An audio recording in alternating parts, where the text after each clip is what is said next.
Hello there. This is where the fun begins. What's up, guys? Unofficial Star Wars here. Hope you're all doing well, and welcome to my Ahsoka Episode 8 finale reaction video. I'll be sharing my initial thoughts and some theories going forward here throughout this video here as well. We're gonna go ahead, of course, and just hop right on into it. My raw overall reaction and initial thoughts. Chef's kiss. This was done pretty much perfectly. Although I will say that doesn't mean that this episode was necessarily entirely completely flawless. I think that it still did have a couple of flaws here and there. We'll discuss that as well in just a moment as well. I quickly want to mention that yes, of course, we'll have a full breakdown video for Ahsoka's finale on here, the channel, into the regards of references, things that you might have missed throughout the episode, as well as just an overall breakdown and explanation of everything that we kind of just saw here in this episode. I also want to let you guys know that our merch store is up and going. It's lively. It's linked in the description down below. Check it out. This episode itself is kind of just comparing it to honestly all the other episodes in the Ahsoka series thus far, and then that last 5 minutes gave honestly that perfect closure I think that this overall show in season 1 needed. I think that a season 2 is a very much needed thing. This is something else that I'll be discussing in a separate feature video here on the channel, of course. But season 1 surprisingly, quite honestly, gave a very satisfying ending, but still left plenty of open endings for them to pick up storylines and continue on this overall story, of course, here as well. That goes for all of the characters, all of the narratives that were kind of set up here in this overall show, quite surprisingly. And as I was discussing in our finale preview video here on the channel as well, I wasn't really anticipating much of that, and that it was really purely going to be focused on Ahsoka, Sabine, and Ezra versus Thrawn.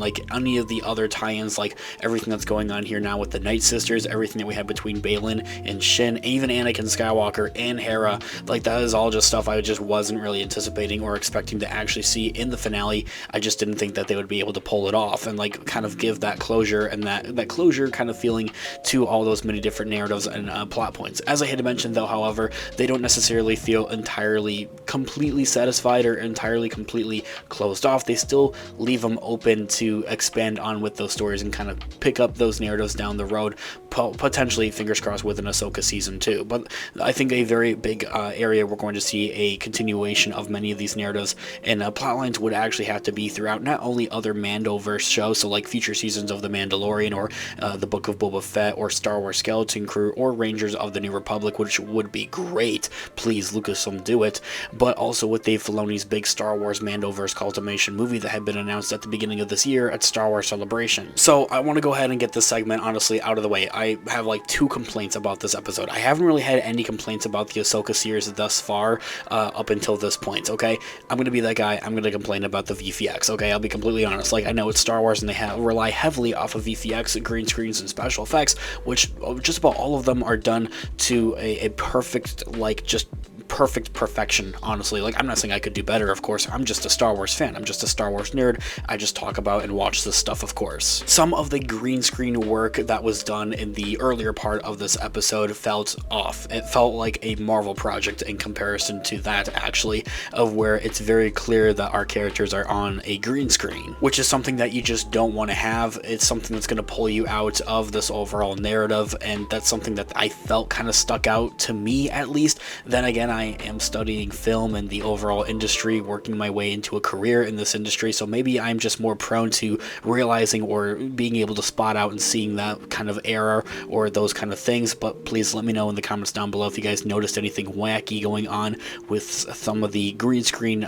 going on in the earlier parts of the episode. My only other complaint into the regards of the narrative, I was a part of that band of that, I just don't want them to do this, and they did it. They made Sabine full-on Force sensitive, and they did it in the snap of a finger and the blink of an eye. All of a sudden, she's kind of just using the Force, and I was like, well, what the hell? In no way am I saying that that's horrible, or that just makes this overall show horrible. It makes everything Star Wars horrible or anything like that. It is something that was kind of set up already, in the earlier episodes of the Ahsoka series, of where they're poking at the idea of that, Sabine's probably going to be Force sensitive, or that she's trying to work towards that kind of overall idea of being Force sensitive. I just wish that they expanded on it a little bit more until she's just all of a sudden being able to use the Force while they're in the middle of like battling Thrawn and his army. I just kind of wish that they were able to expand on it a little bit more, and that maybe she wasn't like as powerful with it. She used it literally like what, 2 or 3 times, to be honest with you guys, so it's not all that much of a big deal, but she did seem pretty like proficient and pretty like actually like solid with using the Force. And from my understanding, in the like first 2 episodes, especially where we hear Sabine and Hugh Yang discussing her usage in the Force, he pretty much describes it as non-existent, and it's very quite honestly existent when we see it in the finale. There's nothing wrong with that. I'm not saying that, oh, that's stupid, she's a girl, she's using the Force, or anything like that. Please don't get me wrong, I love this idea. I just wish it was expanded on a little bit more, and that they maybe had set it up just a little bit more, because if I'm being completely honest, I kind of forgot about like her whole idea of being able to use the Force. That was kind of set up in those earlier episodes. So those are like my only complaints about this finale and the overall, honestly, Ahsoka series. Like I don't think I have any other complaints about the Ahsoka series, maybe aside from like Zeb not showing up. Everything else on this show, spot on, chef's kiss. Perfect, amazing, loved it. I'll have another video here on the channel kind of as just like a final thoughts on the overall Ahsoka season 1. I just need to let it sit in for a little bit, and I kind of also forgot to mention at the beginning of this video, they did it again. They made me cry. Like every episode of the Ahsoka series has made me cry, honestly. Like from episode 3 up until this point has made me cry. Just thought I'd go ahead and mention that because it seems to be a trend with this. So going forward, like with this overall narrative of what Ahsoka is, it's been kind of poked at and teased at that like there is going to be a potential season 2, if not already a season 2 in the works.